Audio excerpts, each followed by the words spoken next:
안녕하세요. 홍은동 커피맨입니다. 오늘 얘기해보고 싶은 내용은 나도 커피숍 차려볼래 입니다. 제가 커피숍을 운영하면서 나도 이런 거 하나 해볼까? 라고 하는 사람들을 참 많이 만나봐 왔는데요. 나 커피숍 차렸는데 이제 떼돈 버는 거 아니야? 라고 생각하는 사람들도 많이 봤습니다. 생각은 자유이니까 그 사람들한테 뭐라 하지 않았습니다. 하지만 커피숍 운영에 대한 현실을 간단히 얘기해보고 그래도 좋으신 분들은 차리시길 권장드립니다.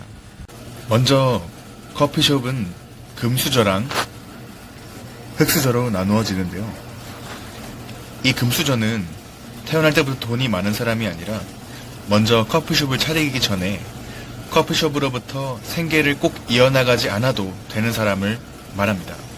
반대로 이 흙수저는 하루하루 커피숍에서 매출이 많이 발생하지 않으면 생계가 힘들어지는 사람들을 말합니다. 최고의 시나리오는 엄마 아빠가 건물주여서 그 1층에서 커피숍을 운영해 나가는 사람이죠. 개꿀? 꼭 그렇지 않더라도 인생에서 여유 자금이 많아서 나도 이제 커피숍 하나 차리면서 그냥 내 좋아하는 커피 하면서 살고 싶다 라고 말하는 사람도 금수저에 포함됩니다. 금수저로서 커피숍을 운영하시는 사장님들만 있으시다면 제가 이 동영상을 찍지 않았겠지요. 대부분 아마 커피숍으로 생계를 이어나가야 할 것입니다.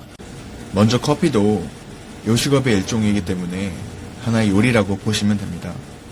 그리고 바리스타들은 커피나 띡띡 내려서 파는 사람들이 아니라 요리사와 같은 마음으로 일하지 않으면 이 커피숍은 성공하기 쉽지 않다는 걸 항상 알고 있어야 합니다. 저는 요리를 해본 적이 없어서 잘 모르겠지만 성공하는 요리사들을 보면 항상 청결하고 근면하고 일 전후로 최고의 요리 재료를 구하기 위해 직접 뛰어다니시는 걸로 알고 있습니다. 먼저 카페 사장이 되려면 어떤 역할을 해야 되는지 알려드리겠습니다. 크게 카페는 커피를 직접 볶고 자기만의 노하우와 고집으로 커피를 블렌드해서 판매하는 로스터리 카페가 있고 원두를 그냥 편하게 납품받아서 쓰는 카페가 있습니다. 로스터리 카페 사장님이 되고 싶으시다면 커피를 로스팅하는 법을 배우고 다양한 종류의 커피들을 볶아보고 자기 가게의 얼굴인 커피 블렌드를 개발하기 위해 장시간 실험과 실패와 경험이 필요합니다. 자기 가게만의 맛을 만들었다고 생각해도 상권에 따라 추구하는 입맛도 전부 제각각이기 때문에 너무 자기만의 맛에 취해서 손님들이 선호하는 커피 맛보다 고집으로 가게를 운영한다면 손님들은 뜸해지고 매니아층만 남게 될 것입니다. 납품을 받는 건 잘못된 일이 아니지만 자신이 로스팅해본 원두가 아니기 때문에 커피 맛을 이해하고 맛을 잡기가 쉽지 않고 비교적 비싼 값의 원두를 받고 있기 때문에 로스율에 민감해집니다.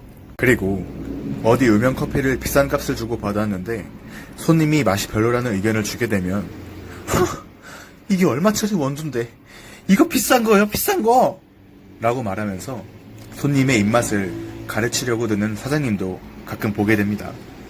다음으로 가게 컨셉을 정하고 인테리어를 정하고 또 커피 맛과 메뉴 개발을 해야 합니다. 이 모든 것 또한 쉽지 않습니다. 그리고 시작하는 초기 비용이야 천차만별이겠지만 어떻게 시작을 하던 나름대로 엄청난 고민을 해야 할 것입니다. 이제 중요한 에스프레소 머신도 선택해야 하는데 가격은 200만원 후반대에서 1000만원대 보급형 기본 머신이 있고 또 2천만원에서 3천만원대까지 나가는 하이엔드급 머신이 있습니다.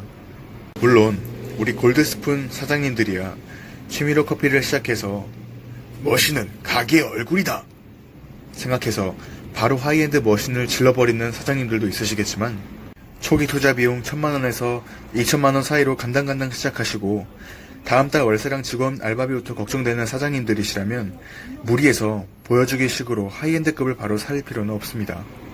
동네에서 소박하게 하나 해볼까 해서 차렸는데 아메리카노 3,000원대 판매하는 작은 매장에서 기계값 회수하려면 정말 팔 떨어질 때까지 팔아야 할 것입니다. 팔 떨어질 때까지 팔면 그것도 축복입니다. 믿지 않으시겠지만 작게 동네에서 시작한 커피숍들은 하루에 10명도 안 들어오는 일도 허다하다고 생각하시면 됩니다.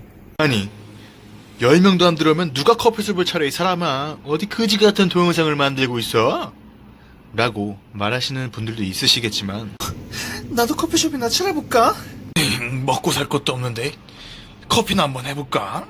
그 옆집 영희 엄마도 하는데 나도 하나 해볼까? 마치 2017년도에 비트코인 너도나도 해서 떡락하듯이 무턱대고 큰 꿈을 안고 커피숍을 차리시는 분들이 많으니까 하루에 손님 30명 올 거 10명씩 나눠받게 되니까 10명밖에 안 오는 거라고 생각하시면 될 것 같습니다. 아니 임마, 그래도 잘 되는 놈들은 잘 돼 임마. 어제 거지 같은 동영상을 만들고 나서 말이야. 라고 말하시는 분들도 있으시겠지만, 아니 근데 아저씨는 왜 자꾸 나한테 반말이야? 계속 하겠습니다. 그런 상위 1%에 드는 커피숍 사장님들은 제가 알기로 커피숍을 해서 몇 번 말아드시고 실패를 한 경험을 토대로 다시 한번 재기해서 성공하시는, 눈물 없이는 들을 수 없는 스토리를 갖고 계신 분들이 그렇게 되셨다고 보시면 됩니다. 그리고 그런 분들 얘기를 들어보시면 항상 겸손하시고 최고의 매출을 세고 계시지만 끊임없이 인기가 떨어지지 않기 위해 메뉴 개발, 자기관리, 운영 노하우 모두 철저히 갖고 계신 분들이 성공하시는 거라고 보시면 됩니다. 자꾸 제 동생이 길게 하면 재미없다고 그래서 오늘은 여기까지만 말씀드리겠습니다. 당연히 이 세상에 쉬운 일 없겠죠. 하지만 무턱대고 커피숍 차리지 마시고 정말 인류 요리사가 되겠다는 각오가 있지 않으시면 절대로 손님들은 찾아오지 않습니다. 새로 우리 동네에 오픈한 커피숍이 있는데 남들 다 파는 메뉴, 남들 다 아는 맛, 차별화 전혀 없는 가게가 들어왔다면 우리 시청자분들은 그 가게에 가고 싶으신가요?